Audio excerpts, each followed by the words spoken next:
ঘরোয়া কিছু উপকরণ দিয়েই কিন্তু আজকে বানিয়ে ফেলেছি চিকেন বিরিয়ানি। সামনেই জামাই ষষ্ঠী, তো ওই দিন প্রতিটা বাড়িতে কিছু হোক আর না হোক এই রেসিপিটা কিন্তু থাকবেই। তো সেটা ভেবেই আজকে বানিয়েছি, খুব সহজ করে দেখিয়েছি। আশা করি আপনাদের সবারই ভালো লাগবে। যদি ভালো লাগে ভিডিওতে লাইক দিতে ভুলবেন না। নতুন কেউ হয়ে থাকলে অবশ্যই আমার চ্যানেলটিকে সাবস্ক্রাইব করে নেবেন। তো পুরো ভিডিওটা প্রথম থেকে শেষ পর্যন্ত দেখবেন, তাহলে সব কিছু বুঝতে পারবেন। তার আগে নমস্কার, কেমন আছেন সবাই? আশা করি ভালো আছেন। শুভ্র শান্তি ব্লগে আপনাদের সবাইকে স্বাগত জানাই, আমি শান্তি। তো কি করেছি, আমি এখানে 600 গ্রামের মতো মুরগির মাংসটা নিয়েছি, একটু বড় করে কেটে নিয়েছি। তো ওটার মধ্যে কিছু মশলা আমি অ্যাড করে দেব, যেমন ওই লবণটা নিয়েছি, আর দিয়েছি লঙ্কা গুঁড়ো 3-4 চামচের মতোই দিয়েছি। তারপর 2 চামচের মতো হলুদ দিয়েছি, 1 চামচের মতো ধনে গুঁড়ো দিয়েছি, 1 চামচের মতো জিরে গুঁড়োটা দিয়েছি। তারপর দিয়েছি একটু তেল। তো এইগুলোকে দিয়ে আমি প্রথমে মাখিয়ে নিচ্ছি। তো আরও কিছু মশলা আমি এখানে অ্যাড করব, সেটা দেখিয়ে দিচ্ছি।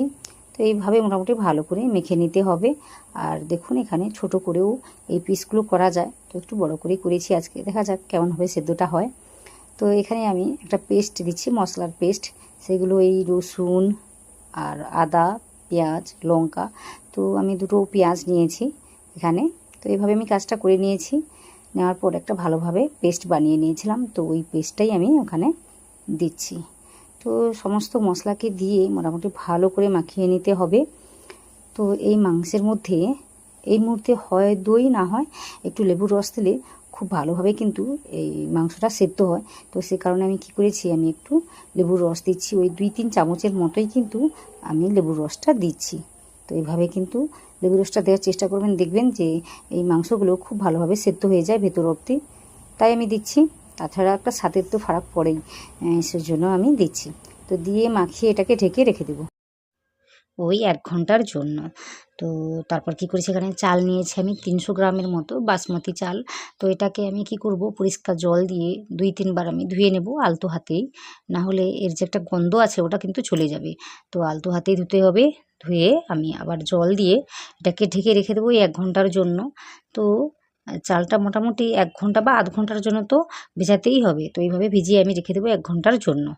তাহলে চলুন ওইদিকে বাকি কাজগুলো করে ফেলি, যতক্ষণে চাল বা মাংসটা রেস্টে আছে ততক্ষণে একটা কাজ করে ফেলি। তো কী করেছি, এখানে আলুকে আমি লবণ হলুদ দিয়ে সেদ্ধ করে ফেলেছি, বা সেদ্ধটা হচ্ছে। তারপর এখানে আমি কি করেছি, অনেকগুলো পেঁয়াজ কেটেছি ওই একই কী বলবো সাইজে, সরু সরু করে। তারপর এখানে তেলটাকে গরম করেছি। তো তেলটাকে একদম হাই ফ্লেমে গরম করতে হবে, ভীষণই গরম করতে হবে। গরম করার পর এভাবে পেঁয়াজগুলোকে দিতে হবে। তো এরকম করে ভাজলে দেখবেন তাড়াতাড়ি ভাজা তো হয়ে যাবে, সাথে ভীষণই মুচমুচেভাবে এই বেরেস্তাগুলো তৈরি হবে। তো পেঁয়াজগুলো ভাজার পর এগুলোকে বেরেস্তা বলা হয়। তো সেটাই। তো দেখুন এই সময় কিন্তু গ্যাসের ফ্লেমটা আমি মিডিয়াম করে দিয়েছিলাম, তারপর কিন্তু একদম লো করে দিয়েছি। তো দেখে শুনে কাজটা করে নিতে হবে। মোটামুটি পেঁয়াজটাকে দেওয়ার সময় কিন্তু হাই ফ্লেমেই রাখতে হবে, আর তেলটাকে ভীষণই গরম করে নিতে হবে। তো এরকম একটা হালকা ব্রাউন কালার চলে আসলেই কিন্তু নামিয়ে নেওয়ার কী বলবো পদ্ধতিটা শুরু করে দিতে হবে, না হলে ওটা কালো হয়ে যাবে বা পুড়ে যাবে, তখন তেতো লাগতে। তো এইভাবে মিলিয়ে আমি রেখে দিচ্ছি। এতে করে কি হবে, এগুলো ভীষণই ক্রিস্পিভাবে হয়ে যাবে, তো আপনারা দেখতে পাবেন। তো এইভাবে কিন্তু বেরেস্তাগুলো তৈরি করে নেওয়া যায়। তো বেশি কিন্তু ভাজা যাবে না কালার করে, তখন কিন্তু কালো হয়ে যাবে বা তেতো লাগবে, এটা মাথায় রাখবেন। তো অল্প একটা কালার এলেই কিন্তু তুলে নিতে হবে। তারপরে একই তেলে আমি আলুগুলোকে ভেজে নিচ্ছি। এইগুলোকে সেভাবে আমি সেদ্ধ করিনি, মোটামুটি ওই কী বলবো 5 মিনিটের জন্যই সেদ্ধ করে নিয়েছিলাম। তারপরে এভাবে একটু তেলের মধ্যে ভেজে নিয়েছি। তো এতটা তেল আমার লাগবে না, ওই কাজগুলো করতে করতে মোটামুটি 1 ঘন্টা হয়ে গিয়েছে। তো আমি আধ ঘন্টা করে কাজ করতে লেগেছিলাম, তো এইগুলো ভাজতে মোটামুটি আধ ঘন্টা সময় লেগে গেছে আমার। তাছাড়া পেঁয়াজটাকে কেটে নিয়েছিলাম, আলুটাকে কেটে নিয়েছিলাম, তো একটু সময় তো লেগেছে। তারপর ওই তেলের মধ্যে আমি ওই যে ম্যারিনেট করা চিকেনটা ছিল ওটাকে দিয়ে দিচ্ছি। তো এক্সট্রা করে আর তেল দিচ্ছি না। তো সব কিছুকে দিয়ে ভালোভাবে নাড়িয়ে চাড়িয়ে নিচ্ছি। যেহেতু মাংসের পিসগুলো একটু বড় বড় রয়েছে, এখানে একটু সময় নিয়ে কাজটা করে নিতে হবে, না হলে ভেতর থেকে ভালোভাবে সেদ্ধ হবে না। তো যদিও আমি দমে দেব, তাও একটু ভালোভাবে সেদ্ধ করে নিচ্ছি, মোটামুটি সেদ্ধ করে নিতে হবে এখানে। তো এইভাবে ঢাকা দিয়ে দিয়ে কিন্তু আমি কাজটা করে নেব। তো দেখুন কতটা তেল বেরোতে শুরু করেছে, আর কালারটা দেখুন কতটা সুন্দর এসে গিয়েছে। তো এইভাবে কিন্তু কাজটা করে নিতে হবে। তো তারপর কি করেছি, একটু দই ছিল আমার কাছে, ওটাকে ভালোভাবে ফেটিয়ে নিয়েছি, নেওয়ার পর কিন্তু এভাবে দিয়ে দিচ্ছি।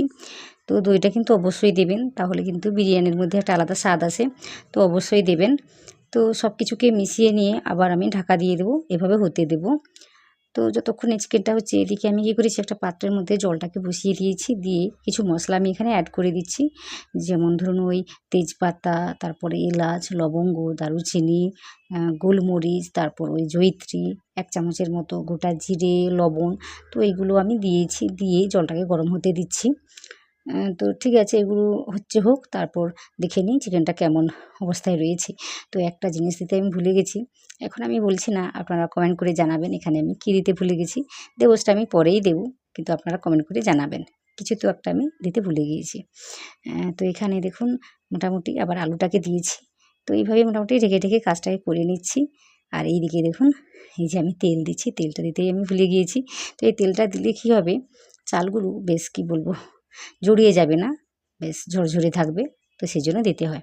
তো এইদিকে দেখুন বেরেস্তাগুলো কতটা মুচমুচে হয়ে গিয়েছে, দারুণভাবে তৈরি হয়েছে। তো এইভাবে কিন্তু তৈরি করবেন, গ্যাসের ফ্লেমটা হাই রেখেই কিন্তু পেঁয়াজগুলো দেবেন, তেলটা যেন ভালোভাবে গরম থাকে, তাহলে কিন্তু এইভাবে কিন্তু বেরেস্তাগুলো তৈরি হয়ে যাবে। তো এইদিকে মোটামুটি চিকেনটা হয়ে এসছে। তো এতে আমি কী করেছি, একটু ওই মশলা জল অ্যাড করেছি আর একটু গরম মশলা দিয়েছি, দিয়ে সব কিছুকে মিশিয়ে নিয়ে আবার এভাবে রান্না করে নিচ্ছি। তো ওইদিকে ওটা হচ্ছে, এদিকে চালও হয়ে যাচ্ছে, তো সব কিছু মোটামুটি একই সঙ্গে হয়ে যাচ্ছে, তো সময়টা আর বেশি লাগবে না। তো তাই 2 দিকে আমি এভাবে কাজটা করে নিচ্ছি তাড়াতাড়ি হয়ে যাওয়ার জন্য। তো দেখুন জলটা গরম হয়ে গিয়েছে, সেজন্য আমি ভেজানো চালটা দিয়েছি। তো এটাকে দিয়ে হালকা হাতে নাড়িয়ে দেবো। আর দেখুন চালটাকে ভেজানোর জন্য কিন্তু চালটা অনেকটাই সাদা হয়ে গিয়েছে। তো এইভাবে চালটা হয়ে গেলে না, দেখবেন যে চালটা খুব ভালোভাবে সেদ্ধ হবে আর ভেঙে যাবে না সহজে। তো দেখুন এখানে কিন্তু অনেকটাই বাকি, আমি দেখাচ্ছি 5 মিনিট পরে। তো মোটামুটি চালটাকে ওই 7 থেকে 8 মিনিটের মতো সেদ্ধ করে নিতেই হবে। তো এই সময় একটা জিনিস মাথায় রাখবেন, আর এই সময় প্রতিটা মিনিট কিন্তু ভীষণই গুরুত্বপূর্ণ। তো প্রতিটা মিনিট হিসাব করে চলবেন, দেখে শুনে কাজটা করে নেবেন। তো এটা আপনাদের দেখাচ্ছি আমি 7 থেকে 8 মিনিট পরে। তো মাঝামাঝিই হবে। তো ওই সময় মোটামুটি চালটা আমার 80% কুক হয়ে গিয়েছে বা রান্না করে নিয়েছি। একটু বাকি রয়েছে, ওটা দমে দিলেই কিন্তু রান্নাটা হয়ে যাবে। তো এখন ভীষণই ঝরঝরে রয়েছে। তো এইভাবে কিন্তু রান্নাটা করে নিতে হবে। তো এইদিকে চিকেনটাও রেডি। তো এটাকে সরিয়ে নিচ্ছি, নেওয়ার পর আমি কি করেছি, এরকম একটা তাওয়া নিয়েছি। এই সময় কিন্তু আমি গ্যাসটা জ্বালিয়ে রেখেছি, মিডিয়াম করে রেখেছি।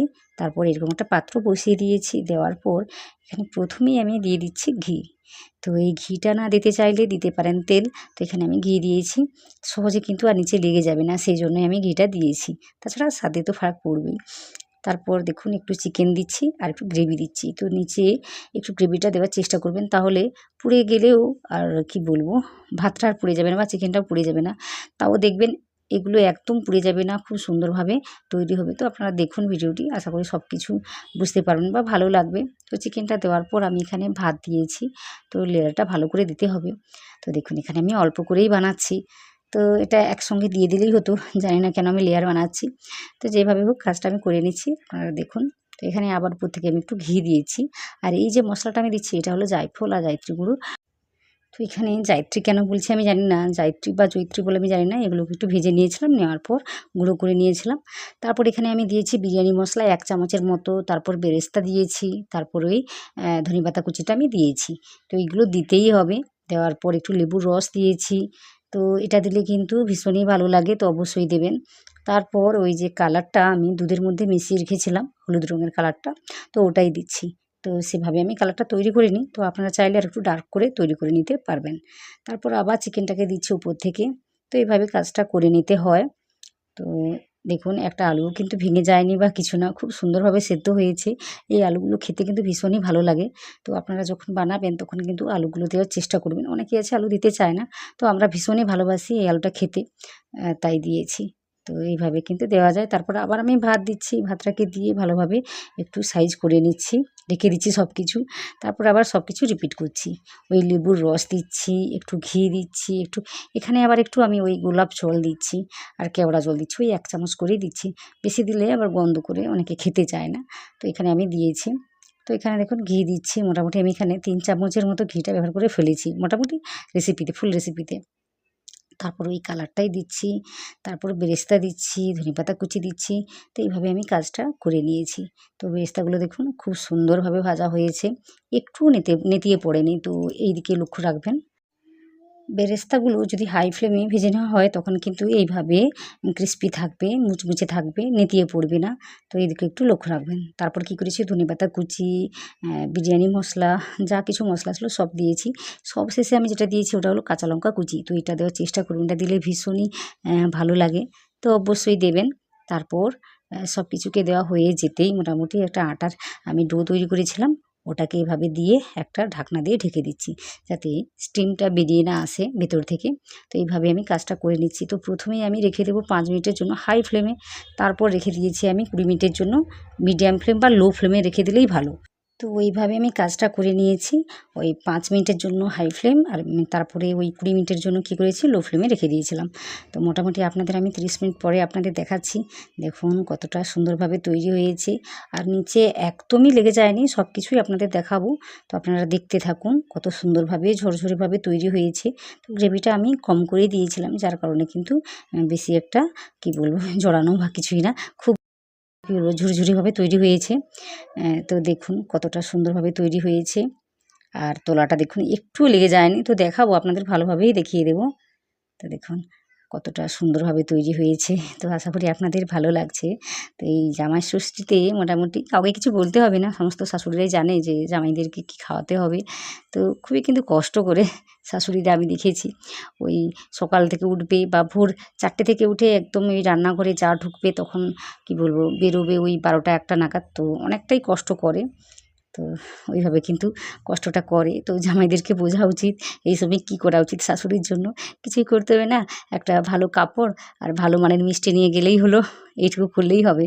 তো দেখুন কত সুন্দরভাবে তৈরি করে ফেলেছি। আশা করি আপনাদের ভালো লাগছে। যদি ভালো লাগে আমার ভিডিওতে লাইক দেবেন। নতুন যদি কেউ হয়ে থাকেন তাহলে আমার চ্যানেলটিকে সাবস্ক্রাইব করবেন। তো এইভাবে আমার পাশে থাকবেন। আর রেসিপিটি কেমন হয়েছে সেটা কিন্তু কমেন্টে জানাবেন। তো আপনাদের কমেন্টের অপেক্ষায় আমি থাকি। তো অবশ্যই কমেন্ট করবেন। আর কোনো রকম রান্নাবান্না যদি দেখতে চান সেটা কিন্তু কমেন্ট করে জানাতে হবে, তাহলে ওই রান্নাবান্নাগুলো আমি খুব সহজ করে দেখিয়ে দেবো। তাছাড়া অনেক রকম রান্নাবান্না আমার চ্যানেলে আছে, তো এইগুলো দেখে নিতে পারেন। আশা করি আপনাদের ওইগুলো খুব ভালো লাগবে। আর যদি কোনো একটা ভিডিও আপনাদের ভালো লাগে সেই ভিডিওর নিচে কমেন্ট করে জানাবেন যে এই রেসিপিটা আপনার ভালো লেগেছে, তাহলে আমার ভীষণই ভালো লাগবে।